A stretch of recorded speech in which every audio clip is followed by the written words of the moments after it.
Hey everyone, it's Mindy from the OG Sports Network. Hey, welcome to our live show here with one of our hottest of the hot cappers, Mr. Bo Dunn. We will bring him in here shortly after we do our small commercial on the OG Cappers website.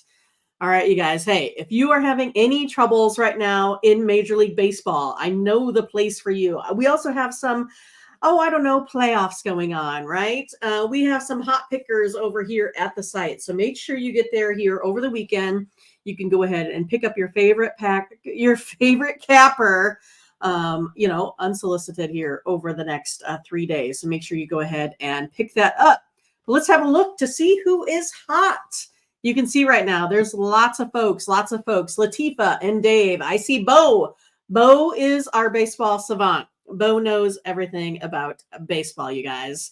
So make sure you go ahead and pick up one of his pick packages here today. You can also see guys like Ben and who else? Hollywood Sam, Ruben. They're just getting it done.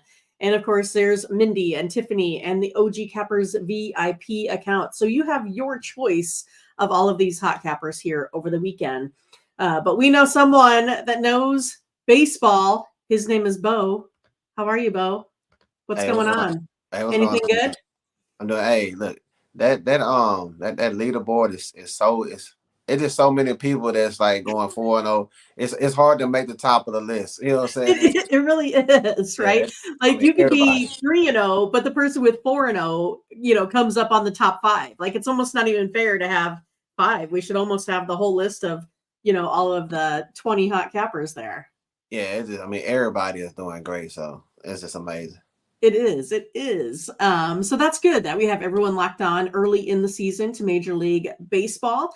And thanks again for doing your breakdown on all of these game versus games. Make sure you see Bo's video series. It's out there. You can always go to one of our playlists for the month of May, and you can find all of them there in order. Done by Bo. So it's real easy to go ahead and find. So a lot of times, if you just want the whole slate, you can go ahead and check it out. Or it's real easy to find just Bo's category there in the playlist for today, and then just go ahead and pick out those particular games. A lot of times you can also just do the search engine game versus game, and boom, there it is. We also have CJ out there doing a couple of videos today. So a little bit of everything that you can handle, right, Bo? Yeah, it really kind of, like you say, give you that consensus. You can see what I like, you can see what else, and kind of bring up, a solid play for you, man. So it's out there. Go check it out, man. Hit that like and subscribe. Exactly. All right. But Bo is going to give us his 3 favorite free picks. If you want his best of the best, you know where to go, ogcappers.com. But right now, we're going to start off with the Orioles versus the Reds. It's Irvin. I thought Irvin was going to pitch yesterday, but it was Bradish. And then we got 105er Hunter Green on the mound. I saw a couple folks there. You had a guy for the Cubs hitting about 102 yesterday. Even, some folks out there like Gilbert hitting 101 the other day. So a lot of guys throwing heat here early in the season, fresh arms. But today, Irvin sitting at a 3.49 ERA, Hunter Green 3.63. Orioles here, though, our favorites on the road, minus 115. Over under is 9. How about this one, Bo? What you got? Give me the Orioles, man. They're coming off right. to come off that nice series win against the Yankees, so that put them in the top of their division. Cincinnati just been struggling at the plate. You know what I'm saying? They do have some fast runners, but you got to get on base first. And so I'm looking at their record as an underdog. They're 6-11, but their overall record is 16-15. So that let me know they beating the beatables, but when it comes to teams like Baltimore, they struggling. Also, when it comes to this pitching rotation for Baltimore, they just been on fire. And ERA is under 3 for the whole rotation, and bullpen lineup is just hitting better. So I'm gonna take them at a small favorite on the road in this game. Yeah, what happened to Mr. De La Cruz? Last year all he did is hit homers. I haven't heard his name on the highlights very much. Yeah, they struggling a little bit right now. They're right up on the 500 at home. Like I say, I think in the last 7 or so games, they have a batting average of 199. It don't matter if it's against lefties or righties. They're struggling.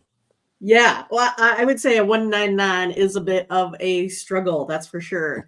Next up here is going to be Seattle versus Houston. I think this is pretty good one actually. I'm excited for it. We got Kirby on the mound sitting at minus 115, and then you have Blanco on the other side for Houston. Over under is 8.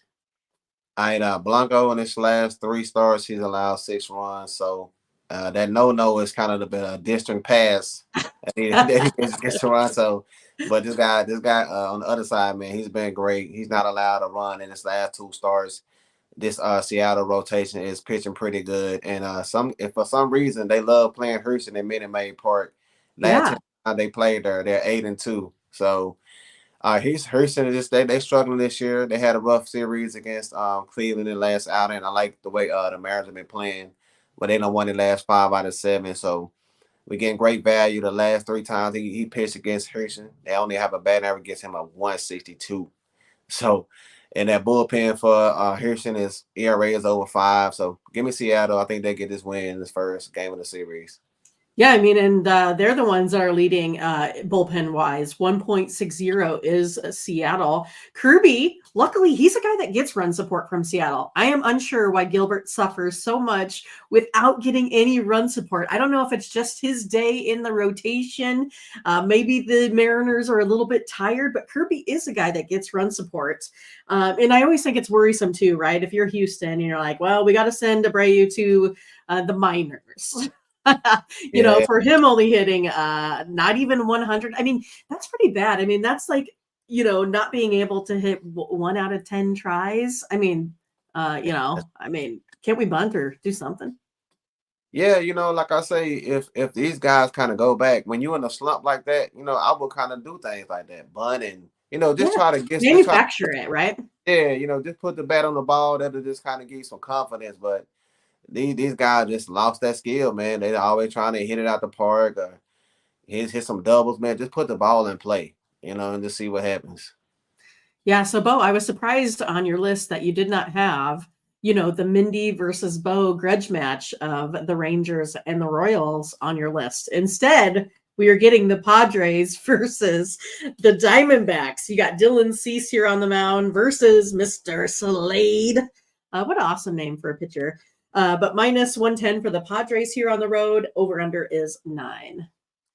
Yeah, the Padres have one of them lineups that struggle at home, but on the road, they're one of the top run producing teams. So I think they're in a good spot. Catching Arizona has been struggling too. Kind of surprised with them. They batting under 200 in their last 5 games. So I think that Dylan Cease looking pretty good. He got an ERA under 3. That whip is sitting at 0.89. So I think we get a good spot, man, for Padres to get this win. So I'm gonna take them on that money line. Yeah, it is interesting that, the Diamondbacks did this last year. Because, when I sort all my stats, guess who comes up first? Oh, Arizona. And so you can watch them throughout the season, how their numbers really fluctuate. And that's what happened last season.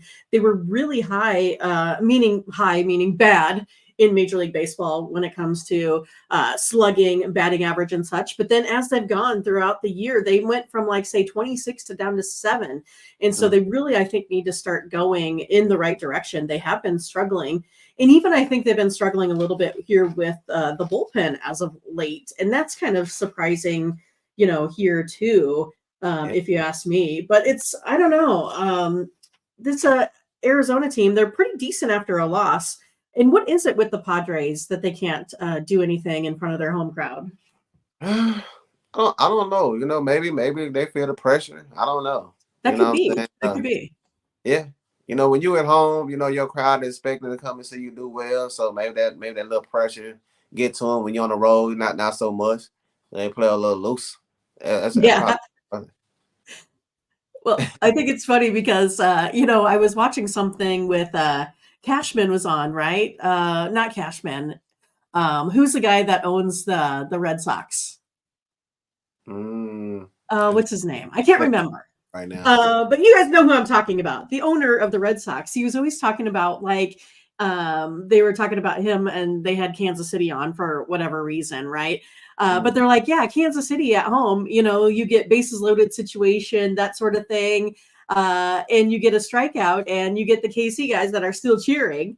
But they're like in Boston, everyone's booing everyone all the time. I don't know. Is it like that in that Padres stadium? Are they always giving the boo birds out to the team out there? Well, I've listened to a lot of their games. They don't. You know what I'm Oh, saying? okay. I guess it's just the way that stadium is structured. You know, it's hard to hit runs there. So Sure. a lot of those games just be lower scoring. I just don't think of the way the ballpark is set up, and we know in those areas that the marine layer also causing balls not to really fly out. So Yeah. maybe that's the reason. Yeah, Because it's the same thing, right, with that Giants ballpark, right? You get a little bit of right. damp weather at night, and no one can do anything there, except for Barry Bonds, I guess. But Oh, that's just the way it is. I mean, that's why I always take into consideration the venue, right? I take a look at that ballpark impact because I think that's really important. So I don't know. It's going to be a good day. I'm excited. There's lots of games here this evening, the full slate, all 15 of them. oh, So, Bo, what do you got for us over there at ogcappers.com? yeah, I'm locked and loaded, man. My All best right. play is gonna be in the NBA and that Orlando game and versus Cleveland. So you can check that out. I also got a 3-pack already up and ready to cash. And yeah, I've been posing to do that. Been to do that MLB betting tip video. That's actually one of the things I'm gonna put in the top 10. Yeah, you got to know these venues. You know what I'm saying? That really affects scoring. Sure. So it's very important to know how these venues play. So we gonna have that coming up. I'm gonna definitely put that together so we can put that on Nice. later. Yeah. Yeah, I thought it was surprising so far because I do look at the ballpark venues, and this year the Guardians are actually having more action than Coors Field, and that just doesn't happen very much where you're getting more action. So yeah, I was even trying to look it up to see what the difference was. Is it because they moved the outfield walls? I couldn't find anything about that Guardians ballpark other than they got different seats in the stands. But I do think it's interesting, and that plays a big factor with what's going on in these ballparks too. Yeah, a prime example is Texas, our stadium. We used Yeah, to have we're in a new stadium now, it's a dome. So it used to be where when it's hot, the ball used to fly everywhere, but now it's different. It yeah, don't because you have the dome that's keeping it like a regular field, right? right. So so it's not an automatic just take the Texas Rangers game over like we used to do in the past. Especially in the summertime, it used to be automatic. But now it's different. So you just gotta always stay on top of that stuff. The little small things like that. It really affect your bottom line when it comes to your profits. Yeah, I think Wrigley's a different or a prime example of that too, because right now they have like a negative ballpark rating, even when it's windy, and it's because of the cold air right now Right. with that temperature. And that's something that you don't think about because you always think, oh, it's a windy day in Wrigley. This has got to be an overgame. Well, no, not necessarily. Like if it's in July and it's windy, sure, but it is sitting here in April in a windy day and nothing happens at Wrigley. So I do think that that's important, to put that in, your overall thought process in coming up with this games. And that's why, Bo, we have you on here as one of our experts. We appreciate all of your hard work. Oh, All right, you guys. Hey, that is all we have for today. Me and Bo, we will be back on Monday, but you can catch us over the weekend with our pre-recorded videos. You guys take care and have a great day. We'll see ya. all right, peace, everybody.